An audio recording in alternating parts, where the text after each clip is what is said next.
Today we are going to give a preseason look at the NFC East division. I am going to be doing a video on each division, on every team in each division, and give a breakdown of what the teams did during the offseason and what to expect from them in the 2023-2024 NFL season. So to start off, we're going to start with my favorite team, the Philadelphia Eagles. They did pay Jalen Hurts this offseason, made him the highest paid quarterback in the NFL for about a week before Lamar Jackson got paid by the Baltimore Ravens. And I am going to start with them because I think that they will be the best team in this division. They are coming off a Super Bowl loss to the Kansas City Chiefs. I think that Jalen Hurts definitely the best quarterback in the division, and I expect them to be at worst case scenario the divisional round, if not at least the NFC title game, and hopefully competing for a chance to go back to the Super Bowl and hopefully win a Super Bowl.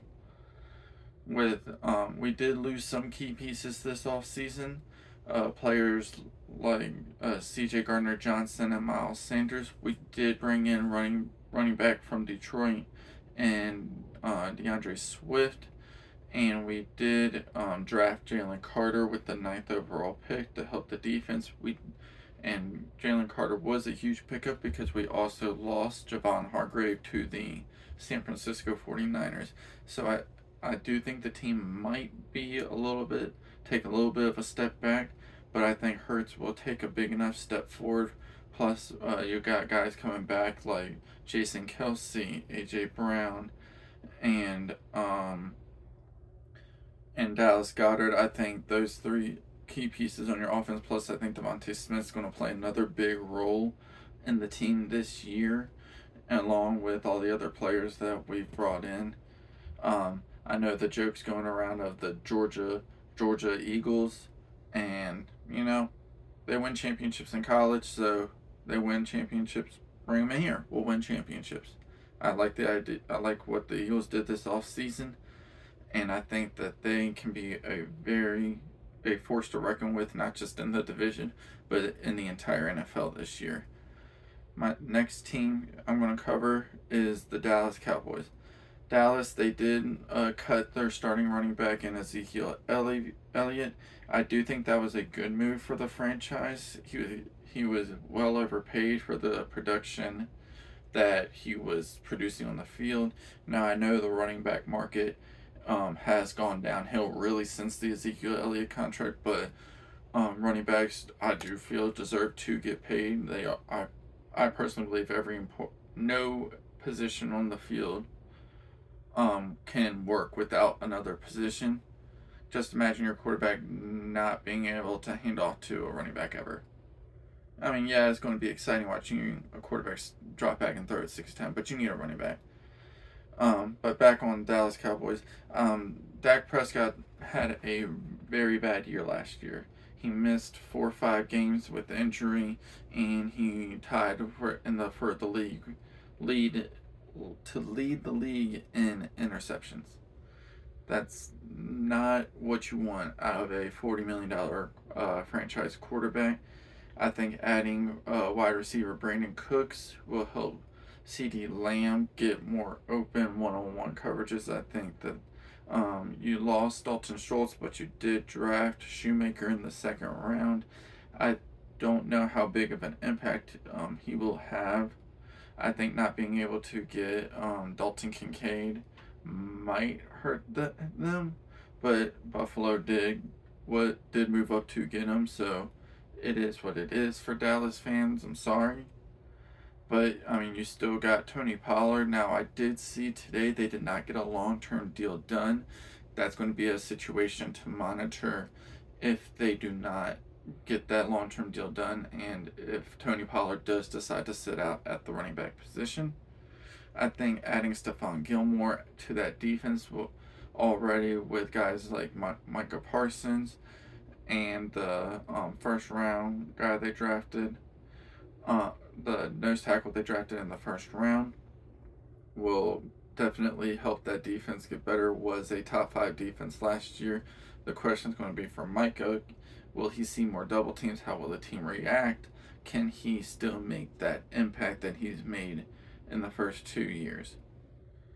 All right. And my expectations for them, I think that they will be a playoff team. I think their defense is definitely good enough to make them a playoff team. How far they go will depend on their matchups. I could see them, because of the strength of schedules that both them and the Eagles have. It wouldn't surprise me if the Cowboys won the division. It would surprise me if they did get the number 1 overall seed in the NFC, though. So for that reason, it would definitely be who they play in the first round. Now, if they do win the division, I could see them winning a home playoff game and before losing in the division round. But if they don't win the division, I can see them going on the road and possibly losing. Now that, like I said, that's going to fall down to seeding, and that'll dictate how everyone else does throughout the year. We're going to move to the team that finished third last year, the New York Giants. Now that they did pay Daniel Jones, me personally, I think that's a mistake. When your quarterback has less than a 1 touchdown per game average in the regular season, 15 touchdowns, passing touchdowns to 17 games, I don't think that bodes well for your team moving forward. Now, you did give him Darren Waller, and you did bring back Darius Slayton, so we'll see how much better that makes them. I think just like Tony Pollard with the Cowboys, Saquon Barkley didn't get a long-term contract done today. He is someone that I could potentially see sitting out and missing games, and if he does, that is not very good for your offense. Your offense is strictly run heavy, read option with Daniel Jones. I think Daniel Jones is a solid runner.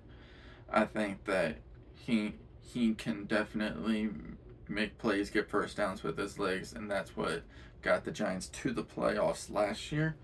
Now, do I think that they'll make the playoffs again? I think they might. It would have to be a similar situation to what it was last year, but the real question is going to be, can Daniel Jones take that next step as a passer? Similar step to what Jalen Hurts took as a passer in year 2. Jones definitely has a head coach that believes in him, and Daboll, and a very smart head coach at that. So with that, I think the farthest I can see the Giants personally going is a first round loss in the playoffs, unfortunately. And moving on to the last but not least, the Washington Commanders. They did add some pieces to their offensive line this summer. They got key players such as Wiley and Gates to add to their offensive line to get their young up-and-coming quarterback Sam Howell some protection. They did use their first several draft picks on secondary players for their defense. I think getting Chase Young back on the field is going to be important for them. I think just overall health for that defense. They got a solid unit defensively. Can they put all the pieces together? And I think this team will go as far as Sam Howell will go. They did lose Taylor Heineke this offseason. I think that he was a solid quarterback for them last year, but losing him will definitely hurt this team unless Sam Howell is going to be the guy, and that's going to be a wait-and-see moment. So for the Washington Commanders, it will come down to, can Sam Howell be better than guys like Daniel Jones, or even if I say Dak Prescott, because like I mentioned earlier, Dak Prescott led the league in interceptions and missed games. Can Sam Howell be a good enough quarterback and the defense play well enough? I can definitely see this team making the playoffs, but like the Giants, I can see them losing in the first round, unfortunately, as well. The NFC East is a very loaded division. just like it was last year.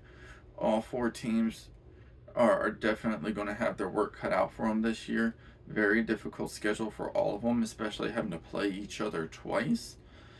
And they have to all play the AFC East, and that is a loaded division as well. I believe that personally, I can only see two teams, being the Eagles and Cowboys, making the playoffs out of this division. But like I said, Daniel Jones and Sam Howell, they are they are talented enough quarterbacks, and I think they have enough pieces around them. And preferably the NFC East is a little weaker this year as opposed to years past. It will come down to quarterback play, but it will be a wait and see. Thank you for joining me on YouTube. If you want to hit that like button and subscribe, help the channel grow, I really appreciate it.